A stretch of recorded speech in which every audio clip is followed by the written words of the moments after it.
आदरणीय बुजुर्गों, स्वतंत्रता सेनानियों के परिजन, भाइयों बहनों, नौजवान साथियों और प्यारे बच्चों, आज पूरा देश 79वां स्वतंत्रता दिवस धूमधाम से मना रहा है। मैं आपको इस राष्ट्रीय पर्व की हार्दिक बधाई और शुभकामनाएं देता हूं। दिन रात देश की सीमाओं की रक्षा करने वाले जवानों को मैं विशेष रूप से स्वतंत्रता दिवस की बहुत बहुत बधाई देता हूं। यह दिन उन अनगिनत शहीदों और स्वतंत्रता सेनानियों को याद करने का अवसर है, जिन्होंने अपनी जान की बाजी लगाकर हमें यह आजादी दिलाई है। मैं सभी ज्ञात अज्ञात शहीदों को भावभीनी श्रद्धांजलि अर्पित करता हूं। साथ ही महान स्वतंत्रता सेनानियों के प्रति अपनी कृतज्ञता व्यक्त करता हूं। आजादी का पर्व जन जन का पर्व है, हर मन का पर्व है। हमारे लिए गर्व और गौरव का दिन है। आज हर साल की तरह हर घर तिरंगा अभियान से पूरा देश देशभक्ति के रंग में रंगा है। हर घर, गली मुंडेर और हर मोहल्ले में तिरंगा फहर रहा है।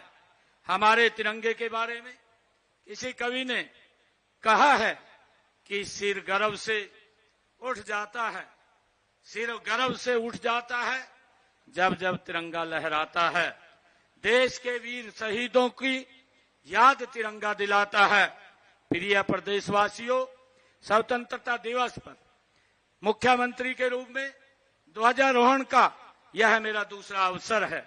आज रोहतक की इस ऐतिहासिक और वीरधरा पर ध्वजारोहण करते हुए मुझे गर्व का अनुभव हो रहा है। यह नगर योद्धे गण की राजधानी रहा है। इस जिले का स्वतंत्रता आंदोलन में भी अहम योगदान रहा है। नेताजी सुभाष चंद्र बोस की आजाद हिंद फौज में हरियाणा के 2715 जवान थे। इनमें से 873 जवान हमारे पुराने रोहतक जिले के थे। आजादी के बाद भी हरियाणा के वीरों ने सीमाओं की सुरक्षा में अनेक बलिदान दिए हैं।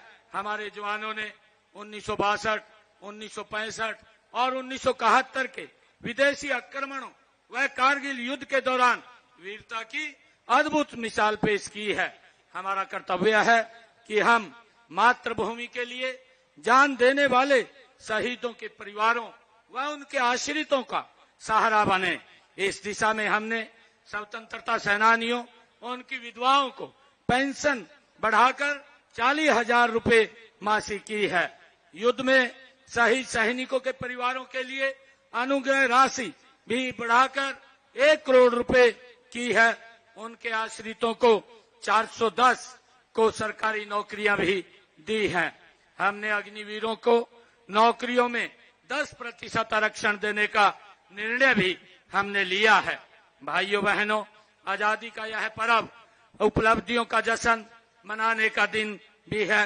हमें गर्व है कि आजादी के बाद के 78 वर्षों में देश दुनिया की बड़ी शक्तियों में शामिल हो गया है। आज जब हम अपनी उन्नत तकनीकी के बल पर न केवल मिसाइलें बना रहे हैं, बल्कि सूर्ययान, चंद्रयान और मंगलयान जैसी मिशन भी पूरे कर रहे हैं। हम दुनिया की चौथी बड़ी आर्थिक शक्ति बन गए हैं। हमारी 4 ट्रिलियन डॉलर की इकोनॉमी हम बन गए हैं। अब माननीय प्रधानमंत्री जी के कुशल नेतृत्व में हमें सबसे बड़ी आर्थिक शक्ति बनना है। इसके लिए भारत का आत्मनिर्भर बनना है। आत्मनिर्भर भारत कोई नारा नहीं है, यह हम 140 करोड़ भारतीयों का ये संकल्प है। यह केवल सरकारी कार्यक्रम नहीं है, यह एक जन आंदोलन है। स्थानीय संसाधनों का सदुपयोग, नवाचार में निवेश और उत्पादों की गुणवत्ता पर ध्यान देना इस अभियान का की असली ताकत है। इसमें किसानों, उद्योगपतियों, छात्रों, पेशेवरों, युवाओं आदि सभी ने अपनी भूमिका निभानी है। आज जब हम अपनी आजादी का पर्व मना रहे हैं तो भारत को आत्मनिर्भर बनाने का दृढ़ संकल्प हम लें। देश आत्मनिर्भर तभी बनेगा जब हम स्वदेशी को अपनाएंगे। माननीय प्रधानमंत्री आदरणीय नरेंद्र मोदी जी ने देशवासियों का आह्वान किया है कि आप स्वदेशी का संकल्प लें। उन्होंने कहा है कि हम जो भी खरीदें, जो भी बेचें, वह स्वदेशी हो। यही राष्ट्र की सच्ची सेवा होगी। आत्मनिर्भर भारत घरों में, दुकानों में, कारखानों में, खेतों में और प्रयोगशालाओं में बनेगा। यह तब होगा जब नागरिक भारतीय वस्तु खरीदना देशभक्ति का कार्य माने। हर इनोवेटर सबसे पहले भारत के बारे में सोचे, हर उद्यमी उच्च कोटि के उत्पाद बनाए, हर किसान टिकाऊ खेती को अपनाए, हर क्षेत्र निर्भरता से प्रभुत्व की ओर बढ़े। स्वदेशी के लिए हमें वोकल फॉर लोकल के मंत्र को अपनाना होगा और केवल मेक इन इंडिया उत्पादों को बढ़ावा देना होगा। माननीय प्रधानमंत्री जी द्वारा लोकल फॉर ग्लोबल का विजन भी दिया गया है। इसके पीछे यही उद्देश्य है कि भारत में बने उत्पाद न केवल घरेलू जरूरत पूरी करे बल्कि विश्व बाजार में भी अपनी पहचान बनाए। मैं सभी उद्योगपतियों, निवेशकों, तकनीशियों, वैज्ञानिकों से अपील करता हूं कि वे देश को आत्मनिर्भर बनाने के लिए अपने अपने कौशल का उपयोग करें। भाइयों बहनों, माननीय प्रधानमंत्री जी के राष्ट्रवादी विजन का ये परिणाम है कि आजाद भारत ने 7 दशक के बाद गुलामी के समय के 3 कानूनों से आजादी पाई है। ये पुराने आपराधिक कानून अंग्रेजों ने भारतीयों को दंडित करने और गुलाम बनाए रखने की नीयत से ये बनाए थे। यही नहीं, कानूनों के उन सभी प्रावधानों को भी हटाने का काम किया गया है जो वक्त में बदलाव के साथ किसी काम के नहीं रह गए हैं। हाल ही में ऑपरेशन सिंदूर के दौरान भी दुनिया ने हमारी स्वदेशी ताकत, तकनीकी और हथियारों की ताकत देखी है। हमारी सेनाओं ने अपने पराक्रम और शौर्य से पूरी दुनिया को भारत की सामरिक शक्ति और सामर्थ्य का परिचय दिया है। इसके लिए मैं तीनों सेनाओं के साहस और वीरता को सलूट करता हूं। यही नहीं, हमारी सेना ने ऑपरेशन महादेव चलाकर पहलगाम के गुनाहगारों को उनकी करनी की सजा भी दी है। प्रिय प्रदेशवासियों, माननीय प्रधानमंत्री श्री नरेंद्र मोदी जी ने भारत को आजादी की 100वीं वर्षगांठ अर्थात वर्ष 2047 तक विकसित राष्ट्र बनाने का लक्ष्य रखा है। इस लक्ष्य को हासिल करने में हरियाणा का भी अहम योगदान रहेगा। इस समय भी देश के खाद्यान्न भंडार में योगदान देने में हमारा अग्रणी स्थान है। देश की सड़कों पर दौड़ने वाली हर दूसरी कार हरियाणा में बनती है। हरियाणा में देश के 52% ट्रैक्टरों का निर्माण होता है। आज जब हम आजादी का पर्व मना रहे हैं तो मैं बताना चाहूंगा कि हमने पिछले 10.5 वर्षों में प्रदेश की जनता को भेदभाव करने वाली व्यवस्था से आजादी दिलाई है। भ्रष्टाचार पर हमने कड़ी चोट करते हुए सभी सरकारी योजनाओं व सेवाओं का लाभ घर बैठे ही लोगों तक पहुंचाने के लिए ई गवर्नेंस का एक नया मॉडल अपनाया है। इसके लिए सरकारी योजनाओं एवं सेवाओं को परिवार पहचान पत्र से जोड़ा गया है। हमने हर सरकारी योजना एवं कार्यक्रम को 100 से अधिक पोर्टल व ऐप के माध्यम से पारदर्शी बनाया है। हमारी बिना खर्ची पर्ची के नौकरी देने, ऑनलाइन ट्रांसफर, पढ़ी लिखी पंचायतों और अंत्योदय अभियान की आज पूरे देश में चर्चा है। विकास के जन कल्याण के साथ साथ प्रदेश के हर नागरिक की जान और माल की सुरक्षा हमारी सर्वोच्च प्राथमिकता है। किसी भी व्यक्ति से कभी भी कोई भी शिकायत प्राप्त होती है तो उस पर पुलिस को तुरंत कार्रवाई करने के सख्त निर्देश दिए हैं। अपराधियों के मंसूबों को ध्वस्त करने के लिए हमारी सरकार हर कदम तत्पर है और तत्पर रहेगी। यदि किसी भी नागरिक को कोई संकट है तो वह 112 नंबर पर डायल करके तेजी से पुलिस सहायता प्राप्त कर सकता है। हमारी पुलिस कॉल आने के औसतन 7 मिनट 12 सेकंड के भीतर मदद के लिए पहुंच जाती है। आज आजादी के इस उत्सव में मैं जोर दे करके ये कहना चाहूंगा कि हम हरियाणा को अपराध और अपराधियों से आजादी दिला करके रहेंगे। जो भी व्यक्ति कानून को तोड़ेगा उसको बख्शा नहीं जाएगा। भाइयों बहनों, हमारी कथनी और करनी एक है।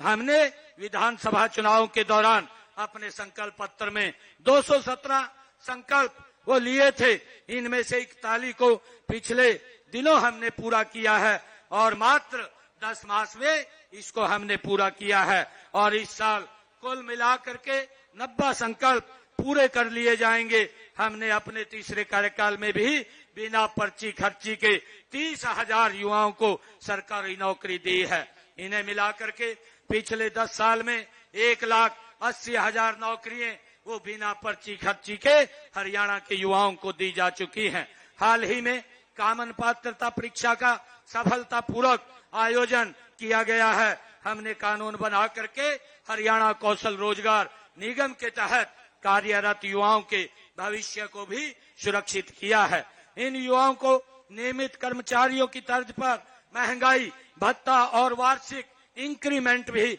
दी जाएगी और इस निगम के माध्यम से 5,000 से अधिक युवाओं को विदेशों में रोजगार दिलवाने जा रहे हैं।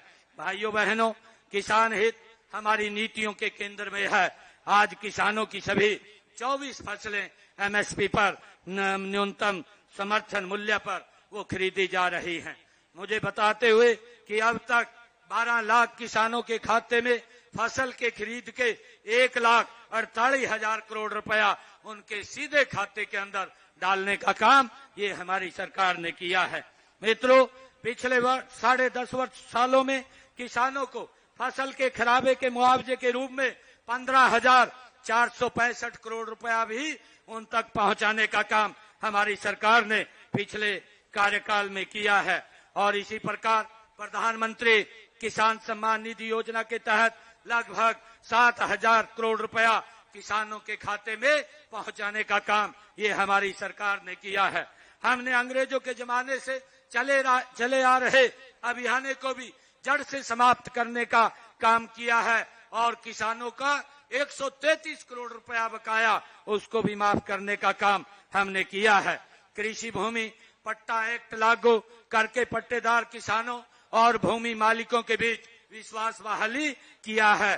भाइयों बहनों, देश की आजादी से लंबे समय तक गरीब कल्याण की बातें तो की जाती रही है, लेकिन उन तक लाभ नहीं पहुंचा पाया है।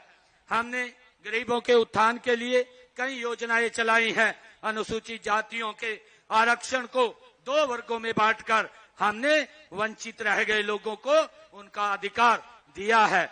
पिछड़ा वर्ग की क्रीमी लेयर आय की सीमा को 6 लाख रुपए से बढ़ा करके 8 लाख रुपए किया गया है। पिछड़ा वर्ग बी को पंचायती राज संस्थाओं और शहरी स्थानीय निकायों में भी आरक्षण देने का काम हमने किया है। हमने प्रजापत समाज को मिट्टी के बर्तन का कारोबार चलाने के लिए 1700 गांव में जमीन दी है। गरीब परिवारों की बेटियों की शादी पर हमने मुख्यमंत्री विवाह शगुन योजना के तहत 71,000 रुपए का शगुन दिया जाता है। मित्रों, गरीबी के सिर पर छत उपलब्ध गरीबों के सिर पर छत उपलब्ध कराने के लिए प्रधानमंत्री आवास योजना के तहत 1,47,000 मकान दिए गए हैं। साथ ही हमने गरीब परिवारों के लिए मुख्यमंत्री आवास योजना भी शुरू की है। इसके तहत 14 शहरों में 15,256 गरीब परिवारों को प्लाट दिए गए हैं। हमने 58 ग्राम पंचायतों में भी 3,884 प्लाट दिए हैं। इस योजना के दूसरे चरण में हम 1,59,000 परिवारों ने इसमें पंजीकरण कराया है। गांव में पंचायत भूमि पर बने 500 वर्ग गज तक के मकानों पर काबिज लोगों को उनका मालिकाना हक देने का काम भी हमने किया है। हमने सामाजिक सुरक्षा बढ़ाकर पेंशन बढ़ा करके 3,000 रुपए मासिक की है। और दिव्यांग पेंशन का लाभ 10 अन्य श्रेणियों को भी दिया जा रहा है। भाइयों बहनों, हमने ऐसी व्यवस्था की है कि धन के अभाव में कोई भी गरीब इलाज से वंचित नहीं रहेगा। इसके इलाज के लिए आयुष्मान भारत चिरायु योजना में लगभग 22 लाख लोगों का इलाज मुफ्त में कराया गया है। हमने किडनी के रोग से पीड़ित रोगियों के लिए सरकारी अस्पतालों, मेडिकल कॉलेजों में मुफ्त डायलिसिस की सेवाएं शुरू की है। इससे गरीब लोगों को बड़ी राहत वो मिली है। माननीय प्रधानमंत्री जी ने देश को मेडिकल हब बनाने के विजन को साकार करने के लिए हम हर जिले में एक मेडिकल कॉलेज खोल रहे हैं और इस समय प्रदेश में मेडिकल कॉलेजों की संख्या बढ़कर के 15 हो गई है तथा 9 अन्य निर्माणाधीन है। भाइयों बहनों, खेलों का जिक्र होते ही हर हरियाणा वासी का सीना चौड़ा हो जाता है। हमें गर्व है कि हमारे खिलाड़ियों ने पेरिस ओलंपिक 2024 में देश द्वारा जीते गए 6 पदकों में से 5 पदक हमने जीते हैं। इससे पहले टोक्यो ओलंपिक 2020 में भारत द्वारा जीते गए 7 पदकों में से 4 हरियाणा के खिलाड़ियों ने जीते हैं। इन उपलब्धियों का श्रेय खिलाड़ियों की मेहनत के साथ साथ हमारी खेल नीति को भी जाता है। इस नीति के तहत हम ओलंपिक पदक विजेता खिलाड़ियों को 6 करोड़ रुपए तक नगद इनाम देते हैं। हम खेलों के लिए अति आधुनिक इंफ्रास्ट्रक्चर विकसित कर रहे हैं। हम प्रधानमंत्री जी के हिट इंडिया विजन को साकार करने के लिए हर गांव में जिम खोल रहे हैं। अब तक 19 जिलों के ग्रामीण क्षेत्रों में 50 करोड़ रुपए की लागत से 250 इंडोर जिम खोले गए हैं। भाइयों बहनों, मानव समाज के निर्माण और विकास में महिलाओं का बड़ा योगदान है। उन्हें सशक्त करने के लिए माननीय प्रधानमंत्री श्री नरेंद्र मोदी जी ने पानीपत से बीमा सखी योजना का शुभारंभ किया था। हमने भी उनकी प्रेरणा से लाडो सखी योजना शुरू की है। गर्भवती महिला का परवश होने और बेटी पैदा होने पर उसकी देखभाल करने वाली लाडो सखी को 1000 रुपए की प्रोत्साहन राशि वो दी जाएगी। हमने 5 लाख महिलाओं को लखपति दीदी बनाने का लक्ष्य भी रखा है। अब तक 2,13,000 महिलाओं को लखपति दीदी बनाया गया है। ड्रोन दीदी योजना में 100 महिलाओं को मुफ्त ड्रोन और प्रशिक्षण दिया जा चुका है। इस साल भी 100 और महिलाओं को प्रशिक्षण दिया जाएगा। महिलाओं की आजीविका के अवसर बढ़ाने के लिए 1/3 राशन डिपो महिलाओं को देने का प्रावधान हमने किया है। अटल किसान मजदूर कैंटीन व वीटा बिक्री केंद्रों का संचालन भी महिलाओं को सौंपा गया है। हमने संकल्प लिया था कि महिलाओं को अतिरिक्त प्रोत्साहन देकर स्टार्टअप में भागीदारी 45 से 60% बढ़ाई जाएगी। मुझे आपको यह बताते हुए खुशी हो रही है कि हरियाणा में महिलाओं के नेतृत्व वाले स्टार्टअप 50% हो गए हैं। प्रदेश भर में हमने महिला सांस्कृतिक केंद्र खोले जा रहे हैं। अब तक 131 केंद्र खोले गए हैं। इनमें माताएं बहनें भजन, गीत, नृत्य आदि सांस्कृतिक कार्यक्रम कर सकेंगी। गरीब महिलाओं को अपनी रसोई चलाने के लिए हम हर महीने केवल 500 रुपए में गैस का सिलेंडर दिया जा रहा है। यह लाभ प्रदेश के लगभग 18 लाख परिवारों को मिल रहा है। हमने गांव के विकास में महिलाओं की भागीदारी सुनिश्चित करने के लिए उन्हें पंचायती राज संस्थाओं में 50% प्रतिनिधित्व दिया है। बहन बेटियों को उच्च शिक्षा देने के लिए प्रदेश में खोले गए 80 कॉलेजों में से 30 लड़कियों के लिए हैं। आज पोस्ट ग्रेजुएट तक लड़कियों को मुफ्त शिक्षा हरियाणा सरकार दे रही है। भाइयों बहनों, उद्योग हमारी अर्थव्यवस्था का मूल आधार है। हमने औद्योगिक विकास को गति देने के लिए ईज ऑफ डूइंग बिजनेस का एक इकोसिस्टम तैयार किया है। हमने प्रमाण पत्र, लाइसेंस, अनुमति देने में अड़चन पैदा करने वाले अनेक नियमों और प्रक्रियाओं को खत्म कर दिया है। आज हरियाणा में निवेशकों को 150 से अधिक सेवाएं ऑनलाइन प्रदान की जा रही हैं और उन्हें सभी स्वीकृतियां 12 दिनों के अंदर देना सुनिश्चित किया गया है। हम प्रदेश के हर क्षेत्र में उद्योग लगा रहे हैं। यहाँ से 45 किलोमीटर दूर IMT खरखौदा में मारुति सुजुकी का बड़ा प्लांट शुरू होने जा रहा है। वहीं पर सुजुकी का मोटरसाइकिल प्लांट और उन्नो मिंडा ग्रुप का अलॉय व्हील प्लांट भी बनने जा रहा है। इससे इस क्षेत्र के हजारों युवाओं को रोजगार मिलेगा। हमारी प्रोत्साहन योजनाओं का ही परिणाम है कि आज हरियाणा देश विदेश के निवेशकों की ये पहली पसंद बन चुका है। गत 10.5 वर्षों में प्रदेश में 7,66,000 सूक्ष्म लघु मध्यम उद्योग लगे हैं तथा इनमें 39 लाख लोगों को रोजगार मिला है।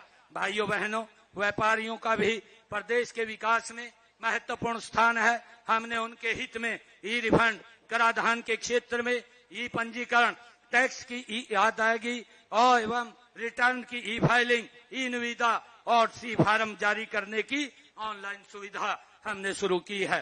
प्रदेश में मुख्यमंत्री शहरी स्वामित्व योजना के तहत 20 साल से अधिक समय से दुकानों व मकानों की मलकियत उन पर काबिज व्यक्तियों को दी है। अब तक 6,250 लाभार्थियों को दुकानों की रजिस्ट्रियां सौंपी गई हैं। भाइयों बहनों, हम मानते हैं कि प्रदेश के विकास का मार्ग गांव की गलियों से होकर गुजरता है। इसमें तेजी लाने के लिए हमने ग्राम पंचायतों द्वारा बिना टेंडर के काम करवाने की लिमिट 5 लाख रुपए से बढ़ा करके 21 लाख रुपए की है। मुझे यह बताते हुए बड़ी खुशी हो रही है कि आज माननीय प्रधानमंत्री नरेंद्र मोदी जी द्वारा हरियाणा के 4 सरपंचों को अपने गांव को मॉडल गांव बनाने के लिए सम्मानित किया जा रहा है। हमने संपत्तियों के सालों से चले आ रहे विवादों को खत्म करने के लिए गांवों को लाल डोरा मुक्त कर दिया है। आज प्रदेश में 5,895 गांव में हमारा गांव जगमग गांव योजना के तहत 24 घंटे बिजली देने का काम हम कर रहे हैं। सभी ग्रामीण घरों में नल से जल पहुंचाया जा रहा है। गांव में कूड़े कचरे के निपटान के लिए 6,183 ठोस और 2,582 तरल कचरा प्रबंधन परियोजनाएं शुरू की हैं। भूजल के रिचार्ज के लिए 2,088 अमृत सरोवर बनाए गए हैं। भाइयों बहनों, विकसित शहर प्रदेश के विकास का आईना है। शहरों में विकास कार्यों के लिए वर्ष 2014-15 में 1,693 करोड़ रुपए की राशि जारी की गई थी। मैंने प्रदेश का वित्त मंत्री होने के नाते चालू वित्त वर्ष 2025-26 के बजट में इसे बढ़ा करके 5,666 करोड़ रुपया इसको किया है। हमने अक्टूबर 2014 से अब तक 2,147 अवैध कॉलोनियों को नियमित करने का काम हमने किया है। शहरी स्थानीय निकायों की शक्तियों के विकेंद्रीकरण के लिए कई कदम हमने उठाए हैं। हमने मेयर के चुनाव का प्रत्यक्ष चुनाव शुरू किया है। फरीदाबाद व करनाल को स्मार्ट सिटी बनाया जा रहा है। गुरुग्राम, फरीदाबाद, सोनीपत, हिसार और पंचकुला के विकास के लिए मेट्रोपॉलिटन डेवलपमेंट अथॉरिटी का गठन किया गया है। हमने शहरों की पुरानी आबादी के रिहायशी मकानों का पर विकास शुल्क भी खत्म किया है। हमारा प्रयास है कि नागरिकों को सभी सेवाएं आसानी से मिले। हमने ऑनलाइन बिल्डिंग प्लान अप्रूवल को लेकर संपत्ति करके डिजिटलीकरण तक हर प्रक्रिया को सरल बनाया है ताकि ईज ऑफ लिविंग में सुधार हो सके। भाइयों बहनों, आज हरियाणा समृद्धि की एक नई परिभाषा लिख रहा है। प्रदेश में इंफ्रास्ट्रक्चर का तेजी से विकास हुआ है। हर जिले को राष्ट्रीय राजमार्ग से जोड़ने के लिए 21 नए राष्ट्रीय राजमार्ग घोषित किए गए हैं, जिनमें से 13 का कार्य पूरा हो चुका है। महाराजा अग्रसेन हवाई अड्डे से हवाई सेवाएं शुरू हो गई हैं। माननीय प्रधानमंत्री श्री नरेंद्र मोदी जी द्वारा 5 जनवरी को 6,230 करोड़ रुपए की लागत से बनने वाले रिठाला से कुंडली मेट्रो कॉरिडोर का शिलान्यास किया गया है। क्लस्टर अप्रोच के तहत सभी क्षेत्रों में पर्याप्त संख्या में स्कूल और 20 किलोमीटर के दायरे में एक कॉलेज खोला गया है। हर क्षेत्र की आर्थिक स्थिति को मजबूत करने के लिए ब्लॉक स्तर पर लघु व मध्यम उद्योगों के क्लस्टर स्थापित किए जा रहे हैं। प्रिय प्रदेशवासियों, हरियाणा का पिछले 10.5 वर्षों का कार्यकाल समान विकास, समरसता, सहिष्णुता के साथ साथ उन बदलावों का साक्षी रहा है जिनमें हर आदमी का जीवन सरल, सुगम और सुरक्षित हुआ है। मैं आपको विश्वास दिलाता हूं कि हरियाणा का आने वाले समय भी विकास, उन्नति और समृद्धि का ये उदाहरण बनेगा। अंत में मैं एक बार फिर अपने पूरे हरियाणा परिवार को 79वें स्वतंत्रता दिवस की हार्दिक बधाई और शुभकामनाएं देता हूं। आइए इस पर्व पर हम अपनी महान सांस्कृतिक परंपराओं और उच्च नैतिक मूल्यों पर चलते हुए विकसित भारत, विकसित हरियाणा बनाने के लिए कठोर परिश्रम करने का संकल्प लें। मैं एक कवि ने कुछ अपनी वाणी से कुछ शब्दों को कहा है, उन शब्दों को बोल करके मैं अपनी वाणी को विराम दूंगा। यह आजादी नहीं, यह एक जिम्मेवारी है। इसे संजोना, इसे बढ़ाना अब हमारी बारी है। चलो मिलकर रचें एक नया भारत जहां हर कदम पर उन्नति की तैयारी है। मेरे साथ मिलकर के बोलेंगे, जय हिंद, जय हिंद, जय हिंद।